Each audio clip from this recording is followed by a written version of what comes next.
Great. There we go. Oh, hello, Trevor followers, subscribers, and watchers of my YouTube videos. I'm getting everything ready for, guess what? A challenge. That's right. There's a challenge that's been put out into the world by Bearded Comic Bro, and I've taken up the challenge to my top 10 favorite DC comic book covers. Let's get into it. Better put your word out. Get ready for the nerd out. Okay. So, just to explain a little more of what's going on today. Today's video is a little different than most because it is a list video, but it's a list video from a challenge put out by another YouTuber by the name of Bearded Comic Bro. I'll put links in the description to his video that he did, which he had a great list of 10 covers that he really loved. They were really great. You should check it out. You can take up the challenge too if you want to. I'm going to actually challenge a few people myself specifically, and we'll do that at the end of the video.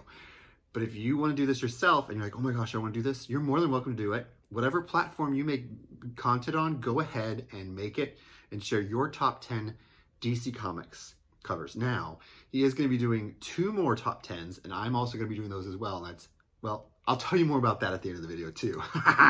So let's get into it. Let's get into it. What are my top 10? We're gonna start from the 10 down to 1. I've actually, yes, I put them in order. Some people might not, but I did because that's just what I wanted to do. So coming in at number 10 is issue 30 of Green Arrow from the Rebirth run. This is by Otto Schmidt. He is a really great artist. I love this cover because I love archery, and he's a bowman, he's an archer, and it's just really cool how it's sort of iconic because there was comic books in the past where Green Arrow and Green Lantern were together, and to see Green Arrow sitting in the light of a Green Lantern light and shooting at it, that's major iconic stuff right there, I have to say myself. Yes, it is. Coming in at number 9, this cover was so cool when I saw it in the store, and it was handed to me by my comic book store where I have a box where they hold comic books for me. I just thought this was such an iconic comic book cover. It's Wonder Woman number 760, and this is by Mikhail Janin. And if I get the names, please don't be nice to me. If I get a name spelled wrong or say it wrong, I'm so sorry. I think it's Mikhail or Mikkel or I don't know for sure, but it's Mikhail Janin. I'm saying it the way it's spelled. And what I love about this cover is it's her at the end of a pier. You don't look at her. She's not looking at you. She's looking at whatever enemy's coming towards her, and they're coming out of the shadows. These giant behemoth-looking monster robot things with glowing red eyes. And she's just like, is that all you got? Like, just like, bring it. And she's just, it's iconic. It's just an iconic cover. I love it. And it made me definitely interested in reading this issue. And it was a really great issue. So, so cool. Just gives me chills. Okay. On to number 8. This one is one of the first comic books I ever bought. It's not in the best shape because, well, when I first got comic books, I was keeping them in a nightstand drawer. No, not bagged, not boarded, just sitting in a nightstand drawer. So they weren't in the best shape. But anyway, back to the comic book. Number 8 on my list is DC Comics Presents Annual number 4, and this cover's by Eduardo Barreto. And I knew about Superman, I knew about Superboy.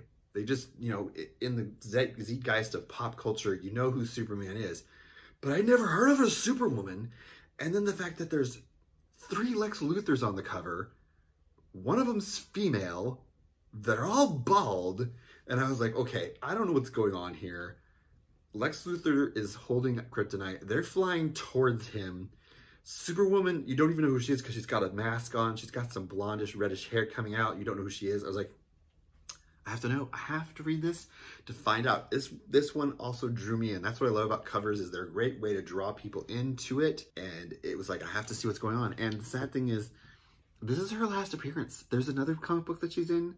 So there's 2 comic books that I know of that she's in. I need to get the other one. It's number 2 in this annual section. But it just drew me in, and I thought it was the coolest thing ever. So number 7 is Tales of the Teen Titans number 44 by George Perez. This one's iconic for two reasons. One, it's one of my favorite artists, George Perez.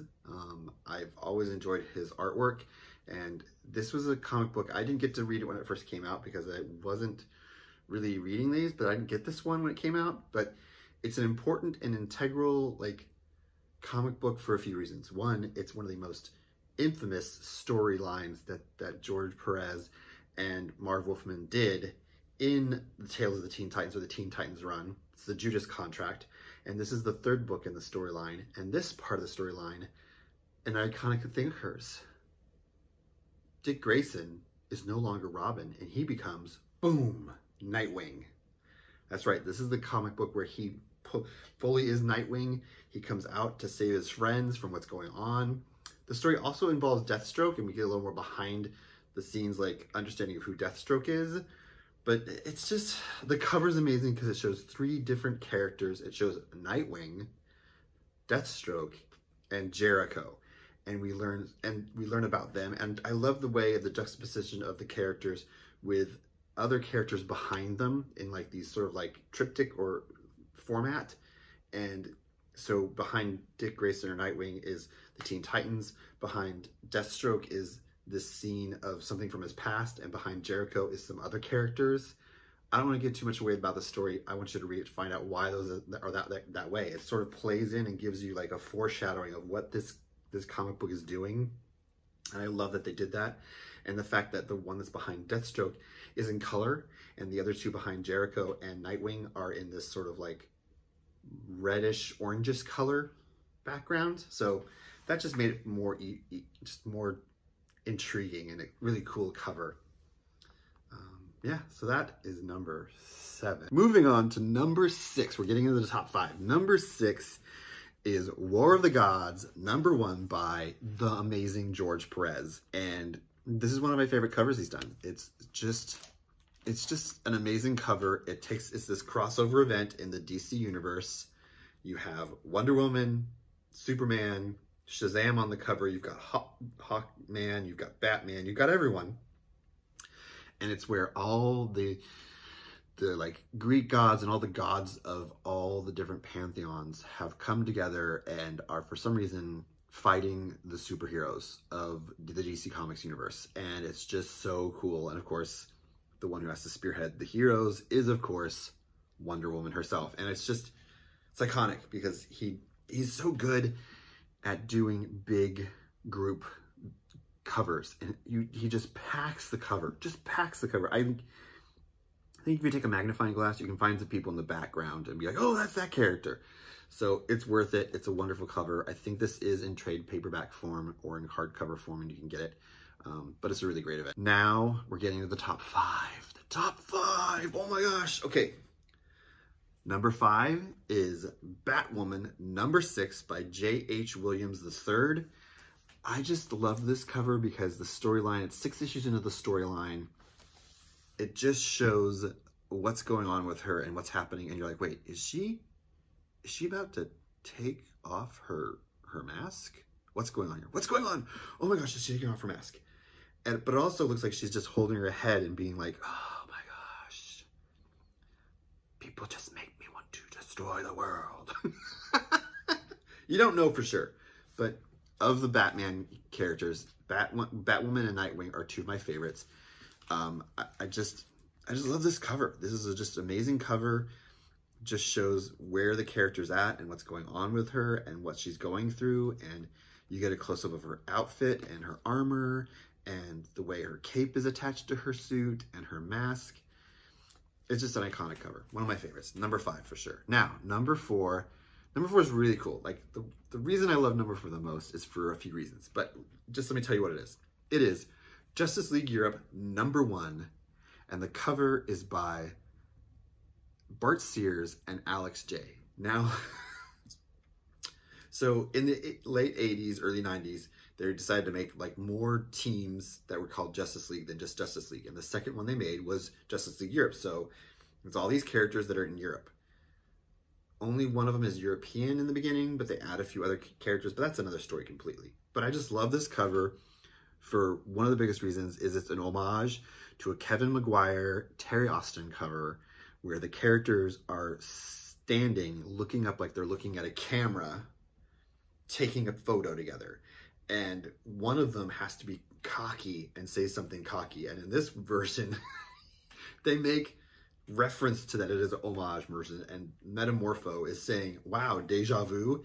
And he's holding the comic book that they're doing an homage to in his hands. And it's just hilarious that he's holding a cover of a cover. It's just iconic in that respect. I just loved it. It was just the funniest thing. And I love the storyline too. So coming in at number 3, my third pick of my top 10 DC comic covers is Deathstroke the Terminator #1 from the 1980s, or actually 90s, 91 I think it is, 91. This is like the peak of 90s comic book characters, and this is peak comic book character cover of a character who's more of an anti-hero. He's not like a really good guy, but he's becoming a good guy. He's a mercenary. So Deathstroke the Terminator, I love this cover. This cover is by Mike Zack, and he did a phenomenal job of putting Deathstroke front and center. Like, here he is in all his glory as the Terminator, the highest paid, the best mercenary for hire out there, and he will get the job done. He'll get the job done. If he can't use that giant like gun that he's carrying on his back, he's got a pistol on his thigh there. If not, he's got that weird staff laser shooter thing that he has hanging from the back of him as well. And you know what? He's got enough bullets right there as a sash. He's got that sash o' bullets, as I like to call it. And of course, it wouldn't be the 90s without pockets. Yes, he's got pouches, he's got pockets. They're on his belt, and he will use those. I don't know what's in them, but he will use them. And it's just iconic. It's his iconic outfit. It's the one we know the most. It's got the really flared gloves and the boots that got like the overhang that's sort of cuffed. It's just cool. And he's ready for action. That's Deathstroke. He is ready for action.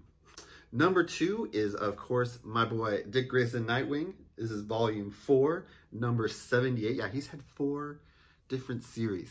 Like, that's pretty cool for a character that started off as a minor sidekick. And it's number 78 in his series, and this is by Bruno Redondo. I love this cover for a few reasons. One is, it's just him, front and center. He's there, he's ready to go, he's ready to protect his city, and his city isn't Gotham. He has his own city to protect, and it's Bloodhaven. And then you see Bloodhaven in the design. Like, instead of it just being the Nightwing symbol, it's the Nightwing symbol, but it's made up of the city of Bloodhaven. And then it sort of it looks like it's bleeding, like his symbol is bleeding, but really it's the negative space and the positive space of the cover that's become the city as well. So the blues and the blacks of his suit are now showing into the city. It's almost like saying he is the city and the city is him. And I just, it's so cool. Just the way Bruno did that. I just love it. I hope one day to get him to sign this, because it's just an extremely cool cover. I just love it for just that fact. And it brings it back to what Nightwing is about. He's his own person. He's not just a sidekick for Batman. He's his own person. So that is my number 2. And you ready? Are you guys ready? Are you guys ready for number 1? Nope, you're not. You're not ready. We're not going there. We're doing an honorable mention. I had one more I wanted to talk about. An honorable mention. And the reason it's honorable mention is I just didn't know if it really fit, but it sort of fit. So maybe in the comments you can tell me what you think. But the honorable mention is a book called Bullets and Bracelets. This book, the cover is just interesting because of the 2 people who are on it. It's not really just a DC Comics book cover. It's sort of like also a Marvel cover, because it was in the 90s, and it was when the 2 companies were getting along and they liked each other enough to want to work together and collaborate. And so they made a whole new series of comic books for like a few months under the logo of Amalgam. And it's called Bullets and Bracelets, and it's an amalgam of a DC character and a Marvel character. And the 2 characters they chose for this issue, this one issue, it was only one issue. They packed a lot in it. It was Wonder Woman and Punisher. I know, you're thinking, wait, what? Wonder Woman and Punisher together, yeah. You'll have to read it. I'm serious. You're going to have to find this if you can and read it. The cover is by Gary Frank and Cam Smith, and it shows Wonder Woman doing her iconic thing where she's like bouncing guns and stuff, or bullets and stuff, off of her bracelets, and then Frank is there with his guns shooting.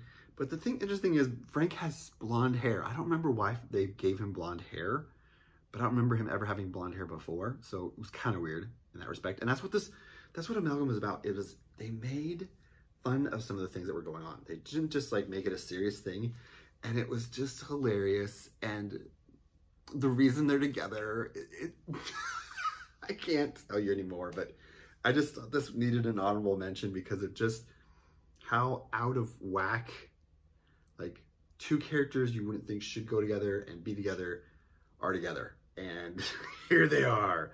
Amalgam Comics, which is partly DC, so that's why it's an honorable mention.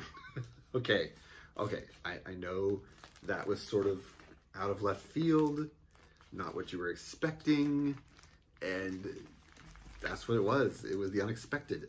So guess what? It's time. It is time for number one.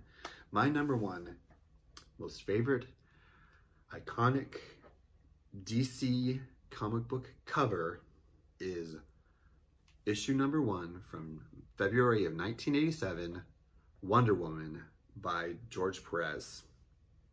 I just remember getting this cover because, like I said earlier, I'm into Greek mythology when I was a kid, and so this was a great, like, oh wow, it's a combination of two things, like a superhero and Greek mythology. It has some of the pantheon. It shows all the female pantheon of the Greek gods. And there's Wonder Woman front and center. She's got her arms up in that iconic pose with her arms crossed. And the coolest thing about this is it's a cover that's, I guess you could say, bifold, because a wraparound, because it's not just the front, it's also the back. And I remember when I picked it up to look at it and turned it around, and there was the back, and oh boy, Perez. I mean, I'm surprised they let him get away with what he did on this cover. There's some side boob, like there's some full-on side boob on this cover. That's what's really cool. Like I talked about earlier with the Judas Contract cover for Tales of the Teen Titans, he packs all this information, all of the storyline. Like, having read this story so much, I can look at the cover and I can tell you about the storyline of this book by looking at the cover and what's going on. And what's really cool is there's this like yellowish white stripe that sort of goes up which is at the top third of the book. And then you realize it's Hermes like flying along. So almost like an homage to Flash and how he usually has that sort of like speed thing behind him. And it's just really cool the way he portrays. He's got Themyscira. When he was the first time they actually called it Themyscira. Before that, it was always called Paradise Island. He named it, gave it a name in this book. But I'm giving too much credit to him on that. But Perez is just, like I said earlier, he's one of my favorite artists, and this cover is just, it's my favorite one. I just love it so much. I think it's the best cover ever. That's why it's my number one. And I can keep repeating that over and over again, but I just do.